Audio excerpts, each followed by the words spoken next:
Everyone, welcome back. This is Professor Hall, and today we are talking about Augusta Savage, artist and educator. A person who found fame during the Harlem Renaissance, but like many of the people that we're looking at, certainly had a career that kind of went beyond that. So let's get started and look at her work. Early life. So, Savage was born in Green Cove Springs, a brick making town in Florida. This is going to be because the town had an excess of natural red clay.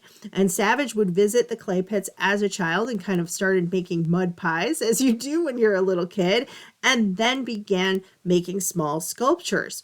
She moved to Harlem with less than $5 in her pocket. She cleaned houses to pay rent while studying at the Cooper Union School of Art. She married 3 times and was widowed twice. She had 1 daughter by her first husband, so all of that was kind of going on during this incredible career. At the age of 30, she was awarded a scholarship to study at an art school in Paris. And after finding out that she was Black, the American Selection Committee rescinded her scholarship. So they awarded her a scholarship based on her talent, and then when they found out about her race, they took the scholarship away. Sad and disappointing, not completely surprising.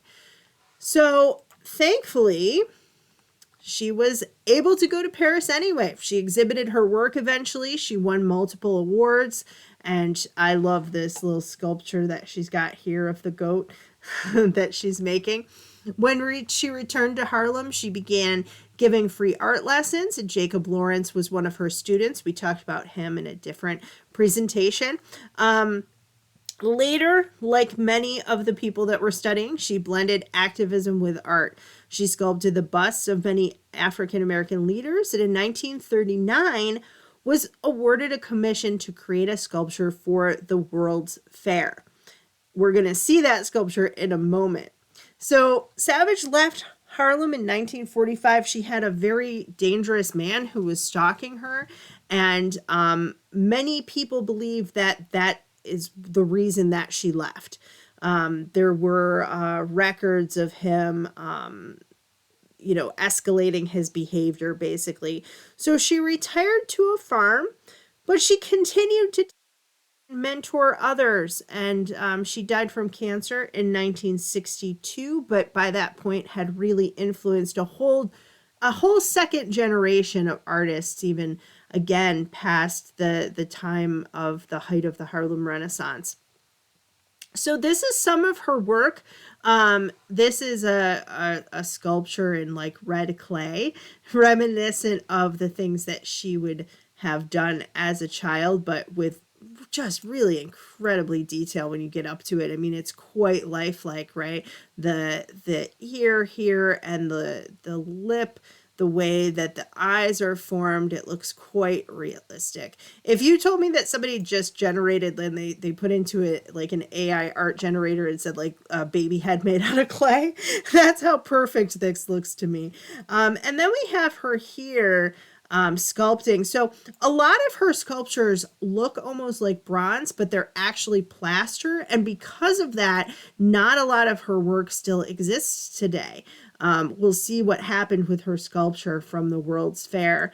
But again, just taking the time with such little delicate instruments to carve this here, a child holding a bunny. I love it. It's so cute.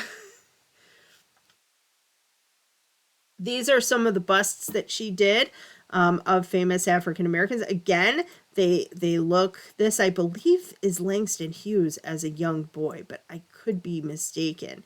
They look like they're done in bronze, but they're not. They're plaster and then paint over the top of that. Sometimes a little bit of clay, but quite fragile sculptures. Whoops.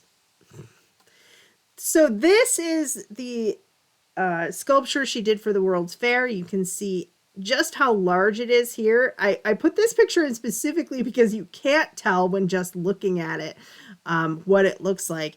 And if I can go back a moment, In this picture I showed you, this is a miniature of that. So this is what she presented to win the actual ability to do this sculpture for the World's Fair, right? You do kind of in miniature and say, here's what I'm going to do, and here's what it symbolizes, and here's what it means. So here's the sculpture when it's all put together. The soundboard of the harp is formed by the hand of God. The singers then become the instruments of God. That's what this represents.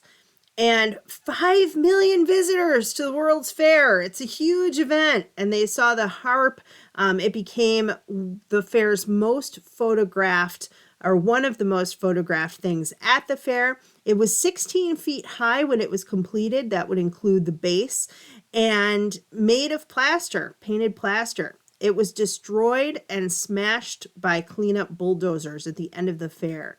So unfortunately, because of this, a lot of her work went into obscurity. And then it was rediscovered. The Smithsonian and the New York Historical Society were looking at Harlem Renaissance artists, and they did research and found out more about her and kind of rediscovered her work. And then what remains of her work has been displayed, as have pictures like this of the work that she did at that time. So that's just a little bit about an amazing woman who was a woman and an African American and a sculptor, and an artist, rather, sorry, and did these great sculptures that the whole world came to love. Thanks, everybody. I'll see you next week.